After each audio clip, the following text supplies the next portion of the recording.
नमस्कार। प्रधानमंत्री के 20 लाख करोड़ के आर्थिक पैकेज को किस तरीके से इस्तेमाल किया जाएगा, वित्त मंत्री ने धीरे धीरे उसकी जानकारियां देनी शुरू कर दी हैं।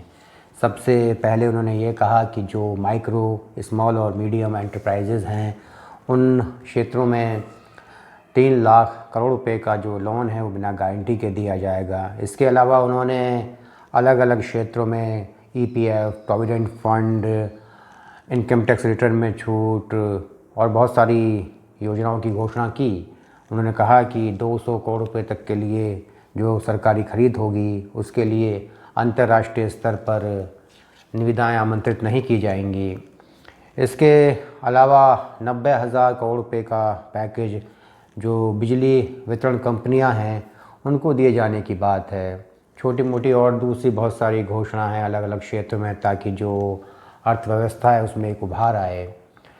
सारी बातें सही हैं, बस एक तो लोगों का ऐतराज़ है वो बिजली कंपनियों वाली जो बात है, क्योंकि जहाँ तक और दूसरे क्षेत्रों को रियायतें देने की बात है वो कहीं ना कहीं भारत के जो सभी लोग हैं उनके उत्थान में एक महती भूमिका अदा करेगी।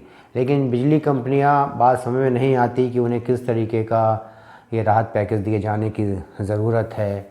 दिल्ली के अलावा तो जितने भी और राज्य हैं हिंदुस्तान में, वहाँ बिजली की ज़बरदस्त कीमत वसूली जाती है।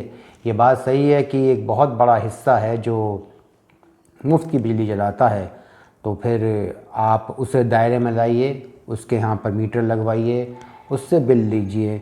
ऐसा नहीं होना चाहिए कि कुछ लोगों की जो चोरी की जो कीमत है वो दूसरे लोग चुकाएं, यानी कि करे कोई और भरे कोई।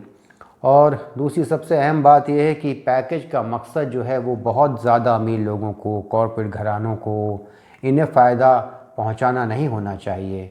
जो गरीब है, जो मज़दूर है, जो आम आदमी है, जो बड़ा परेशान है और आने वाले वक्त में उसकी परेशानियों की जो गति है वो और तीव्र होने की पूरी संभावनाएं हैं। और जो प्रधानमंत्री ने कहा, जो उन्होंने आत्मनिर्भरता का, सेल्फ रिलायंट होने का जो संदेश दिया है, जिसमें economy, infrastructure, demand, demography, system जैसे 5 महामंत्र बताए हैं, तो कोई भी ये जो आत्मनिर्भरता है वो बिना जो अपने लोग हैं, जो अपने देश के लोग हैं, जो अपने देश का व्यापार है उसको मजबूत किए बिना नहीं हो सकता। और परिवर्तन और ये स्वदेशी, ये आत्मनिर्भरता, ये बातें बड़ी अच्छी लगती हैं, बड़ी सुनने में बड़ी सुहानी लगती हैं, लेकिन ये भ्रष्ट व्यवस्था की भेंट नहीं चढ़ जानी चाहिए। क्योंकि हिंदुस्तान में जो हमारा जो निज़ाम है वो फितरी तौर पर भ्रष्ट है, इससे कोई इनकार नहीं कर सकता। आप अगर पढ़ेंगे और देखेंगे तो बड़े शहरों की बात तो दूसरी है, वहाँ चमक दमक ज़्यादा है, वहाँ मीडिया की ज़्यादा निगरानी रहती है। लेकिन इसके अलावा जो छोटे इलाके हैं, शहर है, कस्बे हैं, जहाँ पर क्वारंटीन सेंटर्स बनाए गए हैं, वहाँ पर बड़ी बदतमीज़ियाँ हो रही हैं। मुजफ्फरनगर में तो एक एसडीएम को तो नहीं किया, लेकिन तहसीलदार को शायद सस्पेंड भी किया है। वहाँ पर और भी दूसरी जगहों पर सरकार ने पूरा इंतज़ाम किया, कोई खैरात नहीं है। सरकार सबके लिए बजट आवंटित कर रही है और ये सब हमारा ही पैसा है। लेकिन जो क्वारंटीन में गया है उसे जानवरों से बदतर खाना देना, कम खाना देना, जो उसके लिए पर्याप्त भी नहीं है। इसके अलावा यही वजह है कि लोग क्वारंटीन में जाने से बचते हैं। जो लोग अपनी बीमारी छुपाते हैं या भाग जाते हैं, उन्हें मालूम है कि 14 दिनों के लिए उन्हें अपने घर से अलग कर दिया जाएगा, उन्हें कोई सुविधा नहीं दी जाएगी। और रहा सवाल सरकार का, तो आप समझिए कि जिस देश में नीयत में ही भ्रष्टाचार कूट कूट के भरा हो, जो ऐसे संकट के समय में भी अपनी ज़लील ज़हनियत से बाज नहीं आ रहे हैं, ऐसे सरकारी अफसरान का क्या किया जाए। जब पूरा देश परेशान है, वो ऐसे में भी कमज़रफ़ी से बाज नहीं आ रहे हैं। अरे तुम्हारे घर से थोड़ा जा रहा है, ये सरकार का, और सरकार का नहीं जनता का पैसा है। क्वारंटीन में लोग कोई वहाँ किसी वलीमे की दावत में नहीं जा रहे हैं, वो वहाँ पर किसी भोज में नहीं जा रहे हैं, मजबूरी में जा रहे हैं। और उन्हें आप भरपेट खाना तो दूर की बात है, उन्हें वो भी सही खाना नहीं दे रहे हो, जानवरों से बदतर खाना दे रहे हो। तो ये तो केवल एक मिसाल है। इसलिए सब लोगों को ख़तरा है कि ये जो इतनी बड़ी जो धनराशि की बात की जा रही है उसका असल फ़ायदा लोगों तक पहुंचेगा या नहीं पहुंचेगा।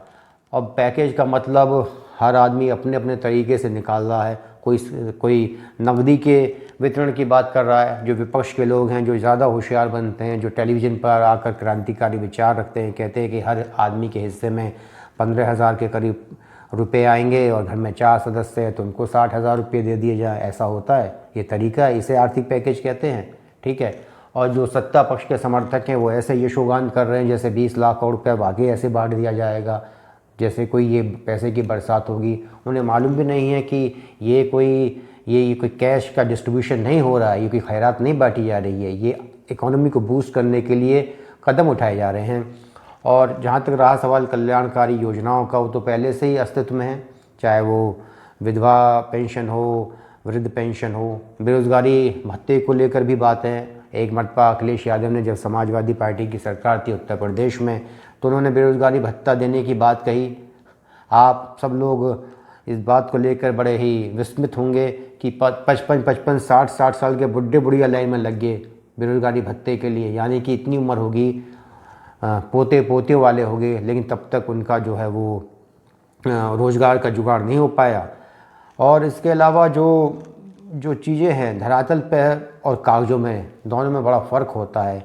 जैसे कि मनरेगा है, मनरेगा ने हिंदुस्तान में कृषि श्रमिकों की उनकी इतनी कमी कर दी है, उनकी इतनी किल्लत कर दी है। अब आप बड़े शहरों में बैठकर योजनाएं बना सकते हैं और इसे कामयाब योजना बता सकते हैं, लेकिन आप वहां पर जाकर देखेंगे तो जो मनरेगा की जो बंदरबाट है वो कागज़ों पे हो जाती है। जो गांव का प्रधान होता है वही अपने लोगों को उसमें दे देता है। अब जब जहाँ और ये एग्रीकल्चर के सेक्टर में मनरेगा वालों को नहीं लगाया जाता है। अब सिर्फ गड्ढे खोदना, गड्ढे भरना ही अगर रोज़गार का तरीका है, उसको लोगों को लाभान्वित करने का तरीका है तो उसमें कोई क्या कर सकता है। रहा सवाल स्वास्थ्य सेवाओं का, तो राष्ट्रीय ग्रामीण स्वास्थ्य मिशन में जिस तरह की लूट मची, ऐसी दुनिया में कहीं दूसरी मिसाल आपको नहीं मिलेगी। और अगर आप जाकर पता करेंगे तो गांव के लोग आपको बताएंगे किस तरीके से एक अनपढ़ जाहिल आशा ने वो एक काला खेल खेला है स्वास्थ्य सुविधाओं का।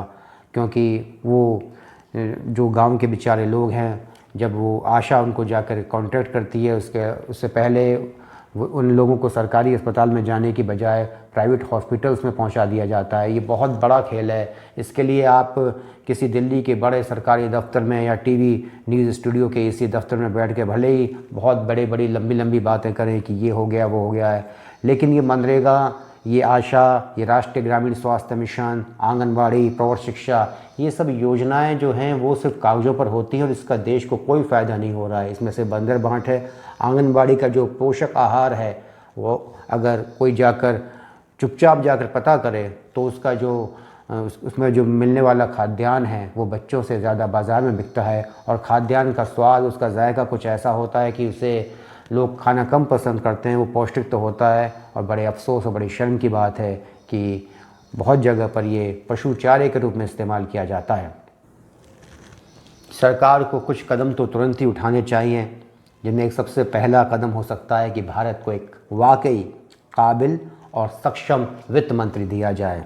बहुत हो चुका, भाग्य के खेल ने निर्मला सीतारमण को बहुत कुछ दिया है, रक्षा मंत्री बना दिया और वित्त मंत्री बना दिया। कभी कभी भाग्य के देवता भी खुद अपनी इस गलती पर हैरान होते होंगे।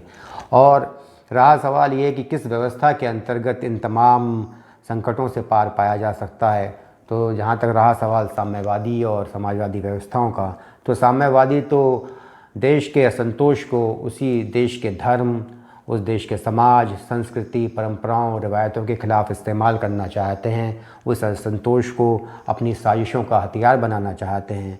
और दूसरी तरफ समाजवादी जितना नुकसान कर सकते थे वो इतना नुकसान कर चुके हैं, और जितना काम कर सकते थे उतना काम भी कर चुके हैं। सामाजिक न्याय और आरक्षण की उनकी योजनाओं ने देश को पर्याप्त क्षति पहुंचा दी है। अब ज़रूरत ये है कि तमाम भेदभाव से दूर हटकर सभी लोगों को बुनियादी सुविधाएं मुहैया कराई जाएं। जो गरीब मज़दूर सैकड़ों हज़ारों किलोमीटर का सफ़र तय कर अपने बच्चों को लाद कर गर्मियों में नंगे पैर बड़े बड़े शहरों से गांव की तरफ जा रहे हैं, वो एक भारत जैसे एक लोकतंत्र के मुंह पर एक ज़ोरदार और झंझाटेदार तमाचा है क्योंकि वो भी इसी देश की संतान हैं। लेकिन इस गला काट जो प्रतियोगिता वाला ज़माना है उसमें उन लोगों को पूरी तरीके से ही दरकिनार कर दिया गया है। और एक अजीब बात यह है कि जिन जिन राज्यों में आबादी कम है, संसाधन और खाद्यान्न ज़्यादा हैं, वहाँ से पलायन हो रहा है उन इलाकों की तरफ जहाँ पर खाने पीने की और इन तमाम चीज़ों की सुविधाओं की कमी है। पंजाब, हरियाणा, पश्चिमी उत्तर प्रदेश, गुजरात, महाराष्ट्र जैसे राज्यों से झारखंड, बिहार, पूर्वी उत्तर प्रदेश, बंगाल, उड़ीसा के लिए जो पलायन हो रहा है, ये तमाम संतुलन को बिगाड़ कर रख देगा। सरकार का काम है कि वो इन तमाम बातों पर ध्यान दे। भारत के पास ईश्वर की तमाम सौगातें मौजूद हैं, लेकिन इसके बावजूद जो दुनिया का हंगर इंडेक्स है उसमें हमारी जो स्थिति है वो बहुत नीचे है। उसकी वजह यह है कि सभी कुछ होने के बावजूद हमारे यहाँ प्रबंधन की बड़ी गलत नीतियाँ हैं, और इसी वजह से सब कुछ होने के बावजूद देश की एक बड़ी आबादी को अक्सर भुखमरी का सामना करना पड़ता है। भारत ईश्वर की भूमि है, इसकी संतानों और इसके धर्म, विरासत, परंपराओं का अपमान करने वालों को कहीं ना कहीं अब दंड देने का समय आ गया है, क्योंकि इसकी संतानों को कष्ट हुआ तो ईश्वर खुद नाराज़ हो जाएगा। उसने तो अपनी तरफ से कोई कसर नहीं छोड़ी है, लेकिन जो यहाँ पर हैं, जो नीचे हैं, अगर वो उसकी इन मेहरबानियों का, उसके इस आशीर्वाद का गलत फ़ायदा उठाते हैं और इसे भेदभावपूर्ण तरीके से और निजी स्वार्थ के आधार पर इस्तेमाल करते हैं, तो ईश्वर एक ना एक दिन उन्हें अवश्य दंडित करेगा। राष्ट्र के इस निर्माण में सभी लोगों को मिलजुल कर काम करना चाहिए, लेकिन इसे किसी भी तरीके से आपसी भेदभाव और भ्रष्टाचार का साधन बनने से रोकना होगा। नमस्कार, जय हिंद।